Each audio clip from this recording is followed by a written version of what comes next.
When I first started sending cold emails, I watched every video on the topic that I possibly could. From setting up your inboxes, to writing your scripts, to pulling your lead list, everything from A to Z. And one thing that I noticed from all the videos is that all of the cold email gurus or all the top channels in the space are given the same exact 4 tips. And while the information that they are giving is not necessarily wrong, I do believe that it's too general and it lacks a lot of context that'll actually help you succeed with cold email here in 2024. So in this video, I'm gonna be doing a deeper dive into the full cold email picture. No general information, no fluff, just everything that we've done here at Buzzly to help our clients close over $7 million in revenue through cold email alone. All right, so let's go ahead and jump into the 4 tips that you're probably hearing every cold email guru in the space tell you about. Starting with tip number 1, which is simply send more volume. Everybody and their mother is telling you to send more cold emails because at the end of the day, if you reach out to more people, you're likely to get more responses, you're gonna book more sales meetings, make more money.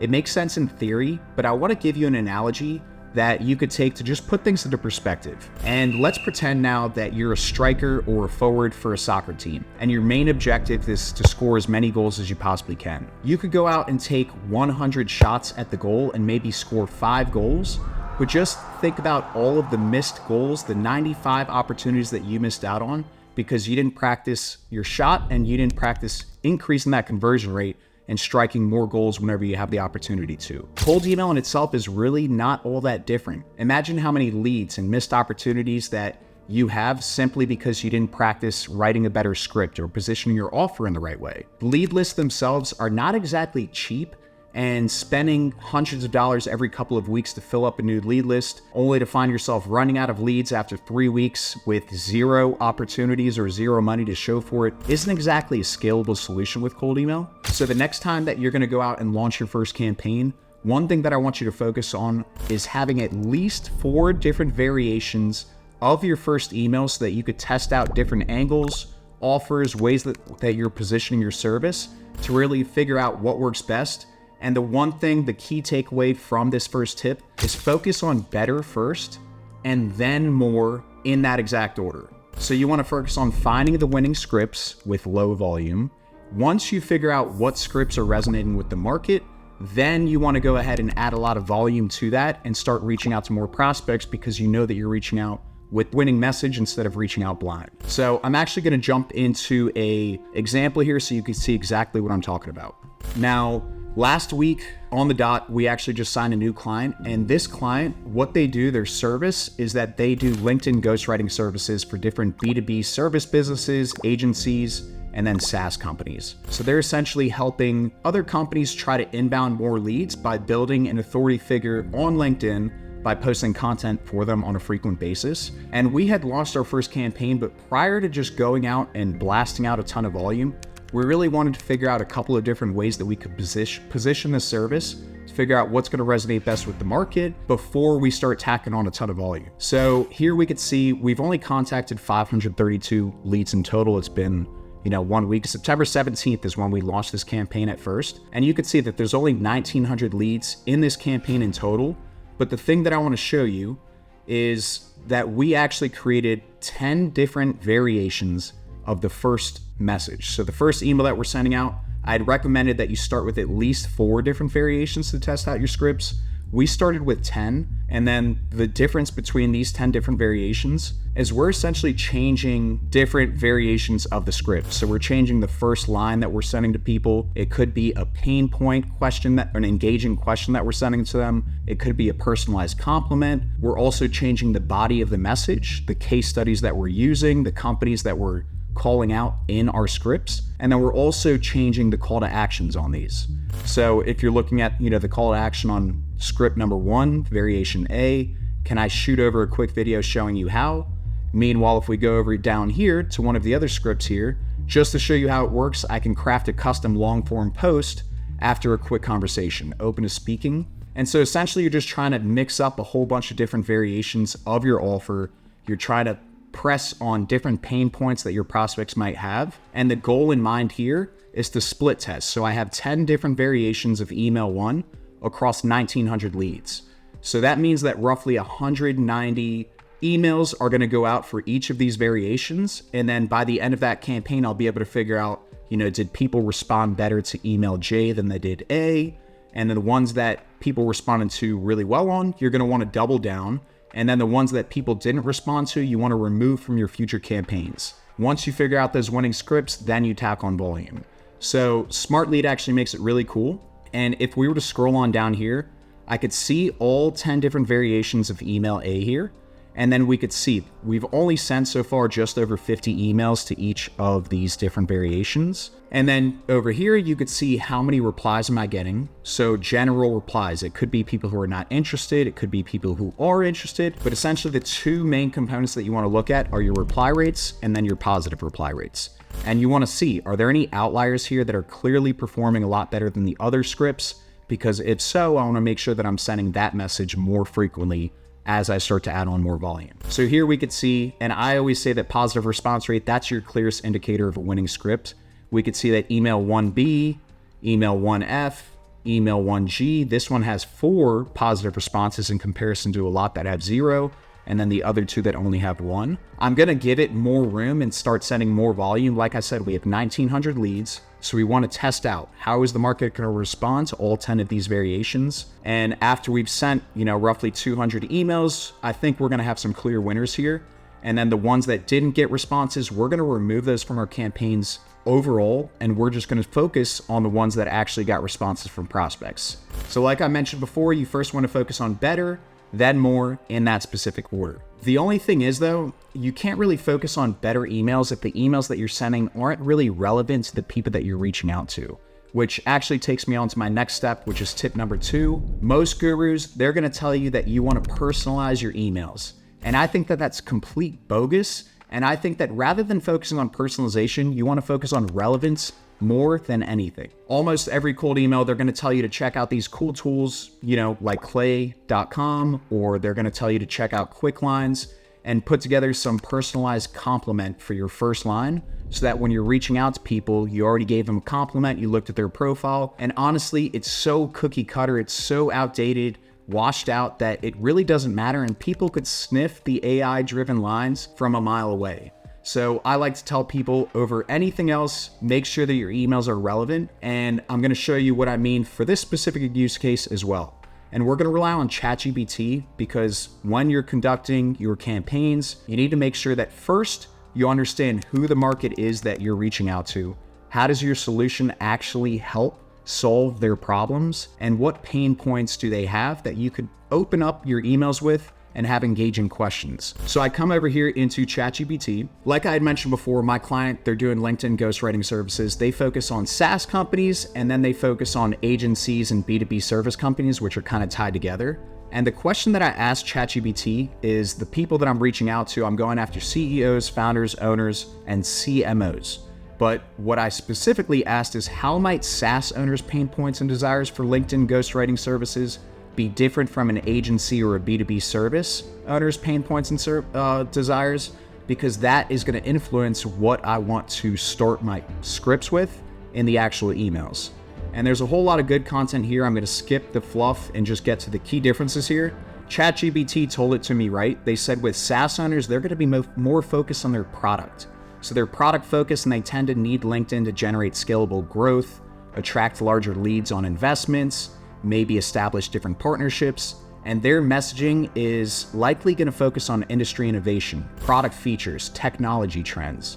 Whereas if I'm reaching out to agency owners or B2B service-based businesses, they're going to be more focused on service, and they're looking to build a reputation and establish themselves as an online authority figure on LinkedIn that is able to actually help clients solve specific problems. And the focus here is really more relationship building and long-term client acquisition. So as you could see, it's similar in a way. They're trying to inbound clients, but the content that these people are going to be posting might be different to attract different types of audiences. So now to take this a step further, another thing that I did on LinkedIn, because I had mentioned we're reaching out to CEOs, founders, owners, those are all pretty much the same bucket, but we're also reaching out to CMOs.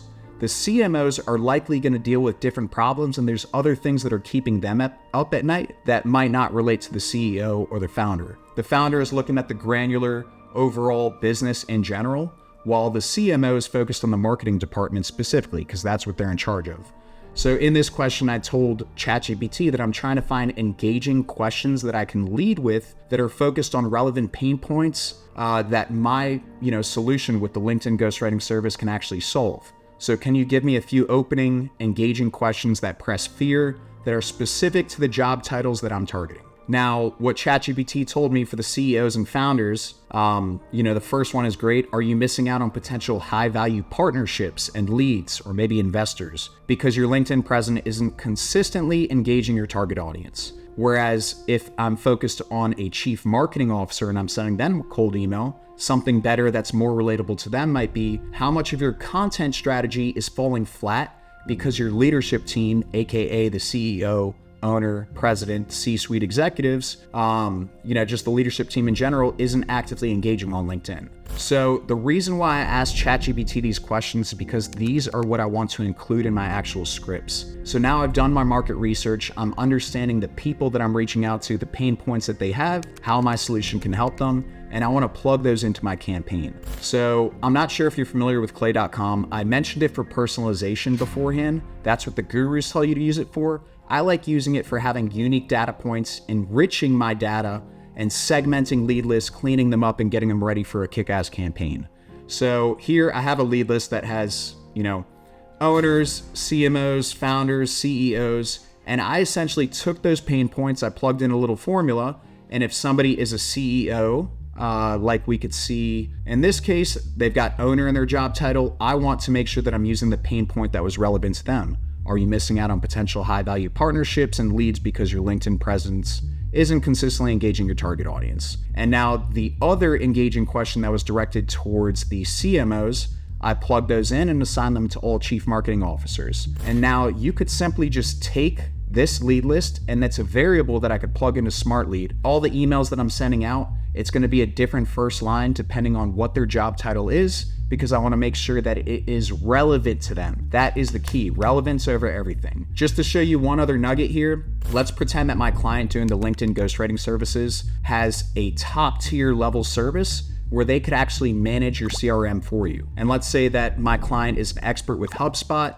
and part of his top tier package is that anybody who's using HubSpot, not only can he help you inbound leads through LinkedIn ghostwriting, but he will also manage your HubSpot for you, create drip campaigns, automated workflows, so that way your sales team is fully equipped to handle the sales pipeline and start closing more deals automatically without lifting a finger. You could use Clay to essentially segment your data and really just break it out into tiny bits and pieces, so that way the messages that you're sending to each person, depending on who they are, what type of business they are, what technology stacks they have, you can just essentially personalize your message to each of those and make your emails relevant over everything else. All right, so that really wraps it up for key point number 2. And like I said, you want to focus on relevance more than personalization. Unlike what the gurus are telling you, make sure your email is relevant over anything else. One thing that I do want to mention is that even though your emails might be relevant, scraping the data and finding untapped data that other people can't find, that's really an art in itself. And a lot of people, and gurus specifically, they get it twisted, and they tell different people who are trying to start doing cold email marketing that you simply just need to go to a database like Apollo, plug in a couple of industries, locations, employee counts, revenue, and you're good to go. You just plug those into your campaign and you're going to start signing clients. I'm here to tell you that that is absolutely wrong. Sure, you might have some success, but the thing is, what the gurus aren't telling you is how saturated these public databases are, and how everybody who doesn't really know a lick about list building and segmenting lead lists like I just showed you, they're all doing the same things, and the data is very limited. And the problem is that everybody is reaching out to the same exact people because they're using the simple strategies to acquire the data, because that's what everybody in the cold email niche is promoting and telling you to do. The thing is, another flaw with databases like Apollo or ZoomInfo is that the data is stale. They don't update it but every 3 months, meaning, and all this data is just pulling directly from LinkedIn. So somebody could change their job title on LinkedIn, or they could change companies or sell their company, and you're not going to know that if you're scraping their data off Apollo, because it's got a 3-month lag effect. So what I want to show you and focus on for this third tip is that you need to find ways to get untapped data that other people aren't going out of their way to getting. And so a practice that I like to put into play is I always, when building lead lists, is I like to focus on building a company lead list first and then enriching those companies with contacts and email addresses. So for this specific client's example with the LinkedIn ghostwriting services, like I mentioned, he's going after B2B service-based companies and agencies. If you're looking for a platform to find companies that are hidden, a great platform for you is going to be clutch.co. You know, they've got tons of different marketing companies specified by niche segments like branding companies, naming companies, PR companies, and you could essentially find tens of thousands of different companies that are on here. And then once you have those companies, you could plug them into another database. You could plug them into LinkedIn, Apollo, ZoomInfo, and you could get the lead lists from there. You could get the contacts with email addresses doing it that way. But the thing is, a lot of these companies are not going to be plugged in perfectly into Apollo. And if you plug in, you know, an agency, or if you plug in marketing and advertising, a lot of these companies aren't going to pop in. And the reason being is they have their information misadvertised on LinkedIn, and Apollo is just pulling that data in from LinkedIn. So Clutch is great for B2B service-based companies as well as agencies. And then if you're looking for SaaS companies or software companies, Crunchbase is going to be the best in the market for it. You could find information on investors, acquisitions, funding, events, and essentially you could build out your company lead list, filter by whatever criteria you want, and then the same method applies. You could go and take that company list and plug it into any database, get the email addresses that way. Lastly, if you're just looking to find customers who are using specific technology techs, you can go to a tool like BuiltWith and find, for example, all companies that are using Shopify, that have a Shopify site embedded on their website. There's a million different places to go and find company information, but the main point of this is you want to be going out of your way to take a little more time and find untapped data that isn't as simple as just going and plugging a couple of industries and filters on a main database, because everybody else is doing that. Your response rates are going to go through the freaking roof if you actually just spend an hour more to build a good lead list. And lastly, point number 4 that I want to make, and it really might sound contradictory, but people are telling you to go ahead and push for the sales call on your first email, make a crazy offer, and then ask if they're interested in talking about it more over a call. And I'm here to tell you that the market now is so sophisticated, and people these days have access to unlimited resources. If anybody has a question on something, they could simply plug it into Google or ChatGPT, find the answer they're looking for. Like I mentioned, they're sophisticated, so you need to lead with value with your call to actions. You need to nurture these prospects, get them on the hook, give them a taste of the good stuff before you go ahead and ask for them to book a call with you. I just want to walk through a couple of different call to actions that I plugged in here. There's a million different call to actions that you can, but the best things that are going to work for you is offering some sort of free sample of your service, offering some sort of audit, offering some sort of video explaining how you can help them achieve this desired outcome, or maybe offering some sort of competitive takedown strategy over their competitors. I've plugged in a couple here right now. Here are just 3 quick examples, but example 1, we're now helping a handful of clients like yours achieve dream outcome, in this time frame. Can I send you more information on how we do it?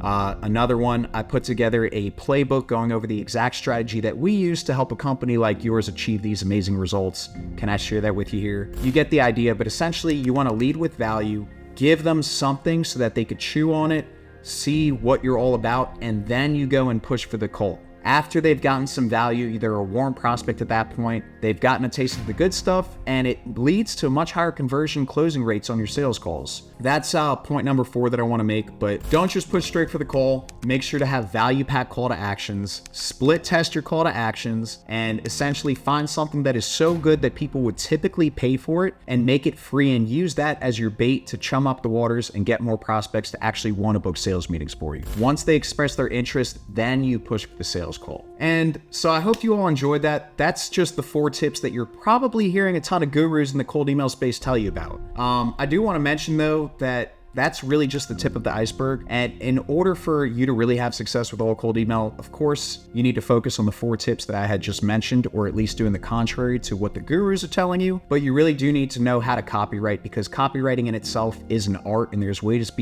to be persuasive and really position your angles well.